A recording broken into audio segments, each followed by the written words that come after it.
বিষয় সব অন্যায়কে গুড়িয়ে দেয়, সব সত্যকে গ্রহণ করে। আশেপাশে পরিবেশ দেখে মনে হচ্ছে যে 52 আত্মত্যাগ আমরা ভুলে যাচ্ছি। অবশ্যই আমরা ভুলে যাচ্ছি না। আপনি একটা জিনিস খেয়াল করবেন যে প্রত্যেকটা জেলায়, উপজেলায়, গ্রামে দেখবেন ছোট্ট করে একটা শহীদ মিনার হলেও তারা বানাচ্ছে, নিজের বাগানের ফুল দিয়ে সেটা উদযাপন করছে। তো আমরা আসলে কিছু ভুলে যাই না। আমাদের উপরে অত্যাচার হলে সেটাও যেমন ভুলি না, আমাদের সাথে ন্যায় হলে সেটাও আমরা মনে রাখি, এবং সেই নিদর্শন কিন্তু আমরা রেখেছি।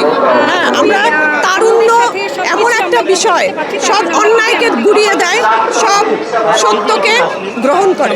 সো 52কে ভোলার কোনো সুযোগ নেই। মানুষ ভুল করতে পারে, সেটা যদি সে শুধরে আবার নিজেদের ভুল বুঝে সরি বলে বা ফিরে আসে, সেখানে আসলে অন্য মানুষের কিছু করার নেই। যেহেতু এটা একটি গণতান্ত্রিক দেশ, প্রত্যেকের ইচ্ছা অনিচ্ছার উপরে প্রত্যেকেরই শ্রদ্ধা রাখা উচিত।